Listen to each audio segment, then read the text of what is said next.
Viewers, তো দেখতে পাচ্ছেন যে আমার সামনে একটা লোক আছে। তো এই ভাইটি অনেক গুরুতর অসুস্থ। তো আজকে আমরা আসছি যে আপনাদের সামনে তো তার দেখানোর জন্য, তো তার কি সমস্যা এটা আজকে আমরা জানবো। তো সেজন্য আজকে চলে আসছি। তো ভাইয়ের খাদ্য নালী ছিদ্র হয়ে গেছে। তো সেই চিকিৎসা করানোর জন্য অনেক টাকা লাগবে। তো সেজন্য আজকে আমরা একটা ভিডিও করার জন্য চলে আসছি। তো কি সমস্যা এটা আজকে আমরা দেখবো। তো ভাই আপনার কি সমস্যা হয়েছিল মূলত? আসসালামু আলাইকুম রাহমাতুল্লাহি ওয়া বারাকাতুহু। আমার সমস্যা মূলত যে আমার ভিতরে যে খাদ্যনালীটা ছিদ্র হয়েছে, ওই ছিদ্রের কারণে খাবার টাবার খাইলে আর কি বার হয়ে যায়। তারপরে মনে করেন খাবার বাড়িতেছে এবং পায়খানা বাড়িতেছে, দুটোই বাড়িতেছে। ওই আমার লিভারের সমস্যা আছে, আমার যে পেট ফুলে আছে, পাও ফুলা, পাওটাও ফুলা। মনে করেন যে আমার এই ছিদ্রটা, এখান থেকে ছিদ্র হয়েছে না? যে এই জায়গাটা ছিদ্র হয়ে গেছে, এই জায়গা দিয়ে সমানে পাইলো। দেখতে পাচ্ছেন যে এই জায়গাটা কিন্তু একদম ছিদ্র হয়ে গেছে। দেখতে পাচ্ছেন যে তারা টিস্যু দিয়ে রাখছে, কেননা চিকিৎসা যে করাবে এমন কিন্তু তাদের কিন্তু টাকা নাই। এমন চিকিৎসা করবে, হয়তো তারা অনেক চিকিৎসা করছে, কিন্তু ভালোভাবে যে চিকিৎসা করবে এই চিকিৎসা করার মতো কিন্তু তাদের টাকা নাই বর্তমানে। তো দেখছেন যে তারা কিন্তু এখানে টিস্যু বা ন্যাকড়া দিয়ে রাখছে, এখানে চাইপা রাখা হয়েছে। দেখতে পাচ্ছেন তো কিন্তু একদম নাজেহাল অবস্থা। তো এই জন্য আজকে আমরা চলে আসছি। তো এটা কি দেখাবেন যে আপনার তাদেরকে? দেখেছেন তো দেখুন যে আমার কি অবস্থা, অনেক কষ্ট করতেছি। 2টা বছর ধরে অনেক কষ্ট করতেছি। সিদ্রিং 2 বছর যাবত না? সিদ্রিং 2 বছর যাবত এই ডুমা বানিয়ে যে অল্প লাগতেছে সুচর। তারপরে এই যে দেখতে পাচ্ছেন যেখানে কিন্তু একটা লাগানো আছে, দেখেন কাছ থেকে দেখা ওই যে দেখেন অবস্থা কিন্তু অনেক খারাপ একটা অবস্থা। কতদিন যাবত থাকা খুঁজে গেল? কতদিন যাবত কতদিন যাবত এমন হয়েছে? এই সিভিলিটি এসে 2 বছর করায়। আর এই অসুস্থতা অনেকদিন যাবত সুস্থ। আমি 6-7 বছর, কম না বেশি। পেট ব্যথা ছিল, লিভারের সমস্যা ছিল, এগুলা বেশি একটা গুরুত্ব দেয়নি, কিন্তু এই ওষুধটা আমার অনেক কাল বানাই গেছে। তো মাঝে মাঝে আল্লাহর কাছে বলি যে আল্লাহ, তুমি এমন ওষুধ দিও যে ভয় নিও না। তো আমাকে তুমি একটু সুস্থতা দান করো, আর যদি সুস্থতা দান না করো তো আমাকেও মারো না, তো আমার পরিবারকেও মারো না। তুমি এমন ভাবে আমার একটা ব্যবস্থা করে দাও। তো মনে করি আমার গার্জিয়ানরা সামর্থ্য কম, টাকা পয়সার অভাবে আমার চিকিৎসা করতে পারতেছে না। তো আমি পরিবারের নিজে ছেলে বড়, তো আমি তো কিছুটা বুঝি, তো আমি আর কিছু করতে পারি না। তো কেননা আমি কাজ কাম করতে পারি না। যদি কাজ কাম করতে পারতাম, অসুস্থ ভালো থাকলে তো কাজ কাম করতে পারতাম, তো পরিবারের প্রতি একটু সহযোগিতা করতে পারতাম, কিন্তু এখন তো কিচ্ছু করতে পারি না। আপনি অসুস্থ হওয়ার আগে কি কাজ করতেন?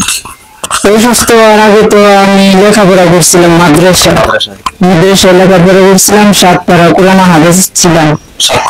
জি। তো এখন অসুস্থতার কারণে লেখাপড়া করতে পারিনি। আর বাড়িতে অনেকদিন যাবত আমার এই ওষুধের চিকিৎসা করতে করতে মনে করেন আমার পরিবারের নিঃস্ব হয়েছে। মানে ওষুধ বলে যে খাওয়াইবে, তারপরে গিয়েছে যে চিকিৎসা করাইবে, ওই টাকাটা পর্যন্ত নাই। মানুষের কাছে যাইলে মনে করলাম 2 টাকা, 5 টাকা, 10 টাকা এরকম করে দিতেছে, এরকম করে তার হইতেছে না। আমার একটা তো অ্যান্টিবায়োটিক 850 টাকা নেই, তো 5 দিন যায়। তো আমার অ্যান্টিবায়োটিক খাইতে হইতে ওষুধ বেরিয়ে এবারে ব্যাগে অনেক টাকা যাইতেছে।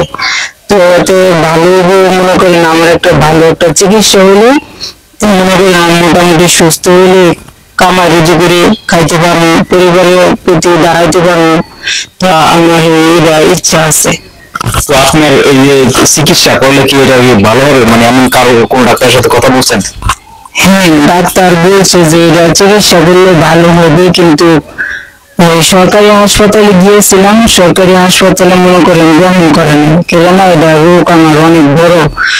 তো ভিতরে যে সমস্যাটা, এটা তারা একটা রোগের নাম জানি কি বলছিল, যে সোয়াইপসিস নাকি একটা রোগের নাম বলছিল। তো ওই নামটা বলছে পরে তারা তো নাম বুঝে আমার রোগ দেখে চিনে লাগছে যে এটা এই রোগের চিকিৎসা। তো মনে করেন সরকারি অনুযায়ী ধরে নাই, অনেক প্রাইভেট অনুযায়ী গেছিলাম, প্রাইভেট অনুযায়ী অনেক টাকা নেই। টাকার কথা বলছিল যে প্রায় 3.5 লাখ টাকার মতো লাগতে পারে। এটা কি অপারেশন করবে না ওষুধ দিয়ে কোনো কিছু করবে? এটা অপারেশন করতে হবে, মানে খাদ্যনালী অপারেশন করতে হবে, এটা অপারেশন করতে হবে। সেজন্য বলছে যে এত টাকা লাগবে, তো নিচেও লাগতে পারে আর উপরেও লাগতে পারে, এটা আমরা গ্যারান্টি দিতে পারি। আপনার 3.5 লাখ টাকা যে লাগবে, আপনার কি এমন কোনো লোক নাই যে 3.5 লাখ টাকা দেওয়ার মতো? না, এমন কোনো লোক নাই।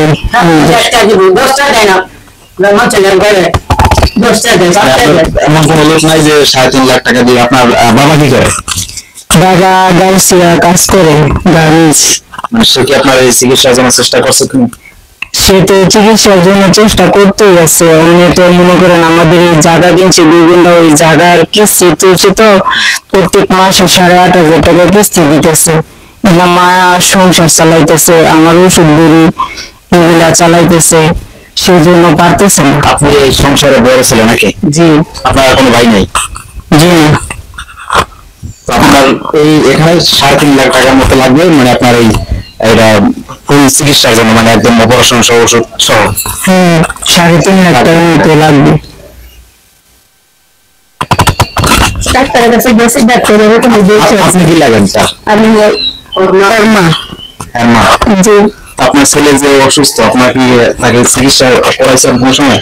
হ্যাঁ, চিকিৎসা অনেক করাইছি, কিন্তু অনেক টাকা দিয়ে চিকিৎসা করতে পারিনি। হালকা পাতলা টাকা ছিল, ওই টাকা দিয়ে আমি চিকিৎসা করছি, কিন্তু আমার কাছে হাতে 1 টাকাও নেই আমার ছেলের আমি চিকিৎসা করাবো। নিয়ে গেছি প্রাইভেটের মধ্যে, প্রাইভেটের মধ্যে বলছে যে 3.5 লাখ থেকে 4 লাখ টাকার মতো লাগতে পারে। তো আপনার ছেলের যদি এখানে ভর্তি করেন, তো ইমার্জেন্সি ভর্তি করতে পারেন, কারণ হয়তো সমস্যাটা আরো বাইরে যেতে পারে। তো বুঝতেই পারেন আমার ছেলের অবস্থা, আমার মনটা কিরকম হইতে পারে। আমি পারতাছি না যে কিছু করতে, যদি পারতাম যে আমাকে বিনা যাচ্ছে, আমার মনে আমি সুস্থ করি, নিতে চাইতেছি, কিন্তু আমি পারতাছি না। আমার ছেলের সামনে আমার ছেলে মায়ের হইতেছে, আমি সহ্য করতে পারতেছি না, আমার বুদ্ধির চিকিৎসাটা হইতেছে না। আমি কি করবো, আমি নিজে বুঝতে পারতেছি না।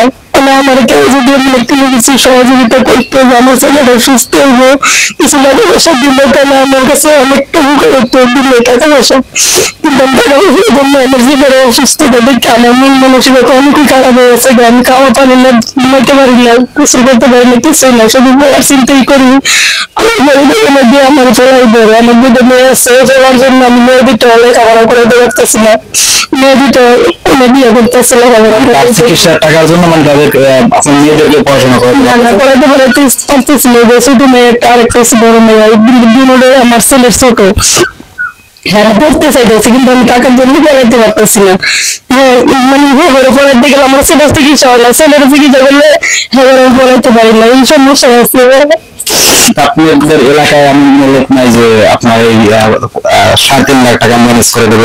না, এরকম কোন লোক নাই। আমার এলাকার মধ্যে যে লোক ছিল, হ্যাঁ টাকা আমি নিচ্ছি হাত পেতে, যারা 20 টাকা 50 টাকা 100 টাকা 200 টাকা এরকম করে দিছে, ওই টাকাটা তো চিকিৎসা চলে না, ওই টাকা দেখা ওষুধ পানি আমি আনতে পারি নাই। আর চিকিৎসা তো দূরে, অনেক মনে করেন সরকারি দেখা গ্রহণ করে না। 3টা মেডিকেল নিয়ে গেছি সরকারিতে, একটা মেডিকেলের ধরে নাই, বুঝলে এটা প্রাইভেটের কাজ, এটা সরকারি মেডিকেলের কাজ না।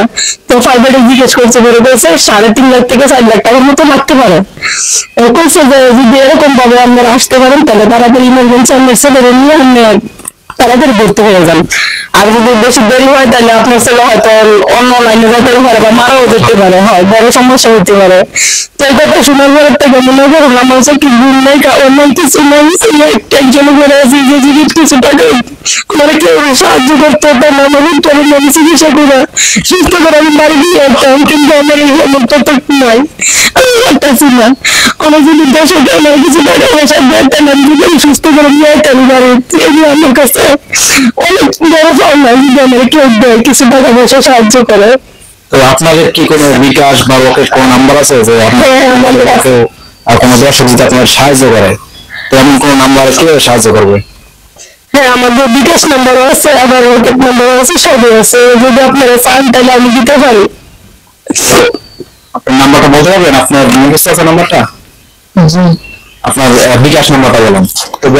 বিকাশ নাম্বার, তাদের একটা বিকাশ নাম্বার দিব আপনাদেরকে। যদি কোনো ব্যক্তি তাকে সাহায্য করে থাকেন, যদি এবং বাহির থেকে যদি সাহায্য করেন তো সেক্ষেত্রে এই নাম্বারে ফোন দিবেন যদি তাদের ব্যাংক অ্যাকাউন্ট থাকে, ব্যাংকে যদি আপনার সাথে সাহায্য করে থাকেন। তো আমরা অনেকেই আছি যে অনেক টাকা ইনকাম করি কিন্তু শেষে আমরা মানুষকে সাহায্য করে থাকি। যেমন আমরা 10 টাকা যদি ইনকাম করেন সেক্ষেত্রে আপনি যদি 1 টাকা বা 2 টাকা একজন অসহায় মানুষকে সাহায্য করেন সেক্ষেত্রে কিন্তু এই টাকাটা কিন্তু আপনার পরবর্তীতে আপনি অবশ্যই পেয়ে যাবেন, এই ক্ষেত্রে নয় পরকালে অবশ্যই পেয়ে যাবেন। তো সেই জন্য আমরা সকলেই চেষ্টা করবো এই ভাইটির জন্য যেন ওই ভাইটি বেঁচে যায়। যেমন সেই ভাইটির 3.5 লাখ টাকার মতো লাগবে। তো আপনারা যদি সকলে যে কিছু কিছু করে সাহায্য করি সেক্ষেত্রে কিন্তু ভাইটির সকল টাকা কিন্তু ম্যানেজ হয়ে যাবে। তো আর যারা সাহায্য করতে না পারবেন তো অবশ্যই আমাদের এই ভিডিওটা বেশি বেশি শেয়ার করবেন, যাতে আপনার বন্ধু বান্ধব ভাই বোনেরা এই ভিডিওটা দেখে তারা যেন এই ভাইটিকে সাহায্য সহযোগিতা করতে পারে। তো তাহলে সেক্ষেত্রে কিন্তু আপনি একটা শেয়ার করেন, সেক্ষেত্রে কিন্তু আপনার সাহায্য করার যে ইটা সেটা কিন্তু আপনি পেয়ে যাবেন আপনার একটা শেয়ারে। তো অবশ্যই ভিডিও শেয়ার করবেন এবং যদি যে সাহায্য করবেন তো অবশ্যই বাড়িটা আপনাকে বিকাশ নাম্বারটা বলে দিতেছে। বিকাশ নাম্বারটা বলুন। 013-019-71145। মানে আপনাদের বিকাশ নাম্বার? জি। এই নাম্বার কি আর কোনো আছে? নগদ নাম্বারে বিকাশ আর নগদ খোলা আছে। মানে এই নাম্বার বিকাশ আর নগদ খোলা আছে? জি। আপনাদের কোনো ব্যাংক অ্যাকাউন্ট আছে? আছে। তো যদি আপনাদের কোনো ব্যাংক অ্যাকাউন্ট লাগে তো সেক্ষেত্রে আপনারা যদি ব্যাংক অ্যাকাউন্টে টাকা পাঠাতে চান তো সেক্ষেত্রে তাদের যে নাম্বারটা দিয়েছে তো এই নাম্বারে ফোন দিবেন। ফোন দিলে তারা আপনাদেরকে সে ব্যাংকের অ্যাকাউন্ট নাম্বারটা এবং রাউটিং নাম্বারটা দিবে। তো সেক্ষেত্রে আপনারা সেই নাম্বারে টাকা পাঠাতে পারবেন। তো আপনারা সকলেই চাবেন যে তাদের সহযোগিতা করার জন্য। তো আজকে আমি তাদের কিছু নামমাত্র কিছু টাকা নিয়ে তাকে দিব। তো আমার যতটুকু সামর্থ্য হবে ততটুকু আমি দেওয়ার চেষ্টা করবো। আমার তরফ থেকে সামান্য কিছু 1,000 টাকা দিচ্ছি, মানে আমরা এই পেজ থেকে আমি ইনকাম করতে পারি না, কথা বুঝছেন? আমরা একদম নতুন পেজ, তো যদি ইনকাম হয় কোনোদিন ইনশাল্লাহ আমরা আপনাদের পাশে দাঁড়াবো। যারা আমাদের এই ভিডিওটা দেখতেছেন তো অবশ্যই ভিডিওটা বেশি বেশি শেয়ার করবেন। এবং আপনারা তো শুনলেন যে এই ভাইটির যে সমস্যা, অনেক বড় ধরনের একটা সমস্যা। আপনার আত্মীয় স্বজন ভাই বোনেরা যদি এরকম হয়েছে তো আপনি কি করতেন? তো অবশ্যই সেটা বিবেচনা করে আপনারা এই ভাইটাকে একটু সাহায্য সহযোগিতা করবেন। আশা করি আপনারা সকলেই করবেন। তো এর আগে দেখছেন যে আমরা একটা ভিডিও দিয়েছিলাম, তো সেই ভিডিওতে আপনারা অনেকেই সেই লোকটাকে সাহায্য সহযোগিতা করছেন, কিন্তু সেই লোকেছে এই লোকটা কিন্তু অনেক গুরুতর একটা অসুস্থ। তো আপনারা দেখতে পাচ্ছেন যে তার খাদ্য নালী একদম ছিদ্র, তার যে খাদ্য যেগুলো গ্রহণ করে তো সেই খাদ্যগুলো কিন্তু এখান থেকে বেড়ে যায় এবং তার এখান থেকে কিন্তু টয়লেটে বের হয়ে যায়। আপনারা দেখছেন এরকম আপনি এই জায়গায় থাকতেন তাহলে আপনার কেমন লাগতো সেটা অবশ্যই আপনারা বুঝতেই পারছেন।